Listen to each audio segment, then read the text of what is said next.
अस्सलाम वालेकुम मेरीज, मैं हारिस अज़मी प्रोफेशनल एस्ट्रोलॉजर आपकी खिदमत में हाजिर हूँ इस हफ्ते की एस्ट्रोलॉजिकल रिसर्चेस के साथ। इस वक्त आपके लिए मार्स, आपका रूलिंग प्लैनेट, आपके थर्ड एंगल पर परफॉर्म कर रहा है। ये एक सपोर्टिव एंगल है जहाँ पर आप अपनी करेज के इवज़ अपनी फैमिली को अच्छा खासा सपोर्ट कर सकते। आप कम एज हैं, अभी आपकी जिम्मेदारियां शुरू नहीं भी हुई, तब भी आपके अंदर ये कसक और तड़प पैदा होगी जिससे आप अपने फैमिली की जिम्मेदारियां, उनकी ज़रूरतें, उनके दुख सुख ख़त्म करने के लिए अपना किरदार अदा करना चाहेंगे। मार्स थर्ड एंगल पर ब्लड रिलेटिव्स में इत्तफाक, यकजहती and type of spiritual connection पैदा करता है। मार्स एक तरह से और भी मुफीद है एरीज के लिए। जब भी कभी मार्स अच्छे एंगल पर हो तो आपके नेचुरल टैलेंट में जो कमी आ चुकी हो, किसी ज़माने में आप बहुत एतमाद वाले थे, बहुत बहादुर थे, बहुत क्रिएटिव थे, बहुत कम्युनिकेटिव थे, फिर हालात और वाक़यात ने, इवेंट्स ने, लोगों के रवैयों ने आपके अंदर से इन सलाहियतों को कमज़ोर कर दिया था। तो जब भी मार्स कभी भी अच्छे एंगल पर होगा, आपके लिए वो नेचुरल एबिलिटीज़ रीपॉलिश होंगी, स्ट्रेंथन होंगी, रीजनरेट होंगी। Mars is a main pillar of your decisions. Mars is a main pillar of your risk taking. And इस वक्त ये बहुत अच्छी फॉर्म में है। जब ये अच्छी फॉर्म में हो तो रिस्क लिए जा सकते हैं, लॉसेस को कवर किया जा सकता है, कंपटीशंस परफॉर्म किए जा सकते हैं। फ्रेंडली कंपटीशंस में आपके जीतने या परफॉर्म करने के चांसेस ज़्यादा हैं। सम टाइम ऐसी ओपोजिशन जो अनफ्रेंडली होती है, जिसमें कोई रूल तय नहीं है एंड आपको कोई तंग कर रहा है, लेग पुल कर रहा है या आपको compete करने की कोशिश कर रहा है, एट दैट टाइम भी आप वहाँ पर हिम्मत, जुर्रत का मुजाहरा करते हुए अपने एनिमीज़ को, अपने जो मुखालिफिन हैं उनको रिपेल कर सकेंगे एंड कामयाबी से हमकिनार होंगे। अभी ये एक सेक्टर की बातें हैं जो मैंने बयान की। ताकतवर लोगों के लिए अगर एक ग्रुप ऑफ प्लैनेट एक ही एंगल पर हो तो उसे तक़वियत देता है, क्योंकि वो ताकतवर हैं तो उन्हें कई सिमत से सपोर्ट मिलती है एंड चीज़ें तेज़ी से परफॉर्म होने लगती हैं। कमज़ोर लोगों को एक ग्रुप ऑफ प्लैनेटरी एक्शन नुकसान देता है। उन्हें मैनिडेट ही नहीं मिलता कि मैं ये करूं या ये करूं या ये करूं। सो जब 2-3 सितारे एक प्लैनेट से एक जगह मिल जाएं तो वो कोई भी नहीं कर पाते। वो कमज़ोर लोगों की अलामत है। ताकतवर लोगों की अलामत क्या है कि अगर उन्हें लीडरशिप मिली, वो लीडरशिप को भी परफॉर्म कर रहे हैं। अगर उन्हें मोहब्बत का सितारा या fuel of love, emotional attachment मिला, वो उधर भी परफॉर्म करते हैं। अगर उन्हें क्रिएटिव स्किल्स की प्लैनेटरी एक्शंस मिले तो वो उधर भी परफॉर्म करते हैं। ताकतवर होने की वजह से वो तीनों मैनिडेट कबूल कर लेते हैं।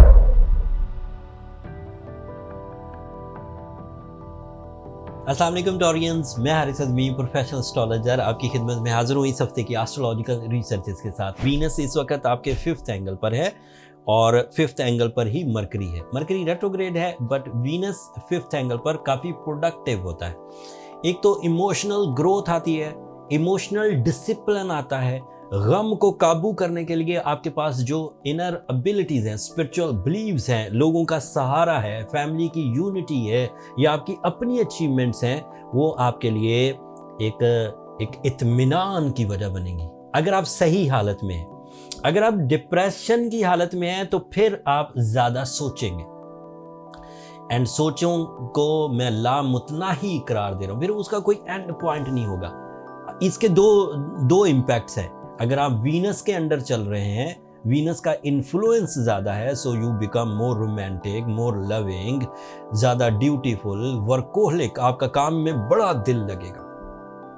और अगर आप मरकरी के इन्फ्लुएंस में ज़्यादा हैं, बाय बर्थ मरकरी किसी बड़े अच्छे एंगल पर था एंड अब वो रेट्रोग्रेड हो गया है, तो फिर क्या होगा, आप अपने अंदर वो काम भी करते जाएंगे जो इन दिनों कर रहे हैं, रूटीन एक्टिविटीज़ लाइक तालीम, planning, creative skills, communication, writing skills, concentration, ये भी करते जाएंगे, लेकिन अंदर से बुझे हुए भी रहेंगे। मतलब इसको और कैसे एक्सप्लेन किया जा सकता है, ये कहा जा सकता है कि काम भी करते जाएंगे और दिल से खफा भी रहेंगे कि ये मेरे ज़िम्मे क्या काम आ गए। It is due to mercury retrogression. अगर आपको ऐसी फीलिंग्स आती हैं, रोज़ काम पर निकलते हैं, काम सरअंजाम भी देते हैं, सक्सेसफुल, कुछ रेशो ऑफ सक्सेस भी मिलती है, कुछ रिस्पेक्ट भी मिलती है, कुछ फाइनेंशियल अचीवमेंट भी होती है, लेकिन दिल फिर भी बुझा है, it is only for mercury retrogression and ये 28 अगस्त को ख़त्म हो जाएगा। बहरहाल ये हफ्ता उसी में गुजरेगा। एक और अच्छी खबर सुनाता हूँ आपके लिए। मार्स आपके सेकंड एंगल पर है एंड मार्स आपके 12th एंगल और 7th एंगल का रिप्रेजेंटेटिव है। जब ये सेकंड एंगल पर आता है तो second angle is a supportive type of area जहां मार्स आपके अंदर बहादुरी पैदा करता है, टीम वर्क परफॉर्मेंसेस पैदा करता है, अपॉर्चुनिटी ग्रोथ में जाती है, मौके ज़्यादा मिलते हैं आपको अपनी सलाहियतें दिखाने के। सलाहियतें दिखाते हुए आप अपनी 60% of life that is your financial security, financial needs, उनको वो पूरा कर देगा।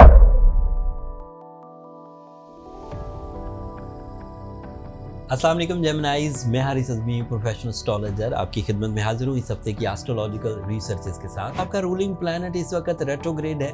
एक तरह से तो वो अच्छी खबर है कि आप अपने होल से बाहर आएंगे। आपने अपने आप को जो छुपाया हुआ था टेम्पटेशंस में, आर्टिफिशियल आपने लिबादा ओढ़ा हुआ था, उसमें से बाहर आएंगे एंड हकीकत पसंदाना सोच से आगे बढ़ेंगे। बट एक तरह से थोड़ी ट्रबल भी है कि आप बहुत सारे काम इस वक्त स्लो परफॉर्म करेंगे बहुत सारे कामों में, specially in your educational side, in your creative side, in your documentation and even in your plannings and planning accuracy. Concentration भी कम होगी। ये मरकरी की रेट्रोग्रेशन में अमूमी तौर पर इस तरह के हालात फेस करना पड़ते हैं। बट मैंने पिछले हफ्ते एक तरह से ज़रा शुगर कोट करके बोला था कि अगर 4 महीने तक मरकरी आपको कंसंट्रेशन भी देता रहा, मैजिकल कम्युनिकेशन भी देता रहा, एक्यूरेसी भी देता रहा, माइंड स्किल्स भी देता रहा, 4 महीने तक उसने आपको फ्यूल अप किया, आपको ट्यून किया, आपकी आदतें बनाई, और फिर सिर्फ 24 दिन के लिए वो हर 3-4 महीने बाद रेट्रोग्रेड होता है और 24 दिनों के लिए वो रेट्रोग्रेड हो गया। तो वो जो 4 महीने आपने आदतें बनाई थी, 4 महीने आपने एजुकेशनल परफॉर्मेंसेस दी थी, 4 महीने आपने एक्सपीरियंसेस किए थे, लेसन्स सीखे थे, कंसंट्रेशन स्टैमिना प्रोड्यूस हुआ था, वो किधर गया? 24 दिन के अंदर अंदर खत्म हो गया। इट मीन्स सादा लफ्जों में कि आपने फिर वो 4 महीने भी कोई खास परफॉर्मेंसेस नहीं की, वो बस रूटीन चल रही थी, सीख कुछ नहीं रहे थे, रूटीन को एंजॉय कर रहे थे, पैसे भी आ रहे थे, इज्जत भी आ रही थी, रिलेशंस भी बन रहे थे, सेहत भी ठीक चल रही थी, तो आपने समझा यही जिंदगी है।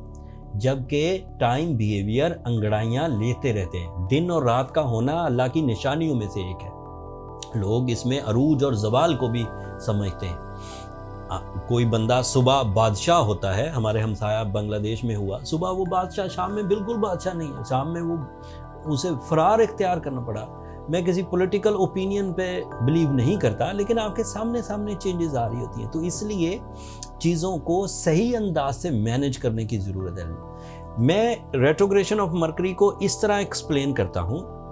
ड्यूरिंग द मरकरी सपोर्ट आपके काम करने को दिल करेगा, इवन आप अपनी परफॉर्मेंसेस से काम नहीं कमाल कर देंगे।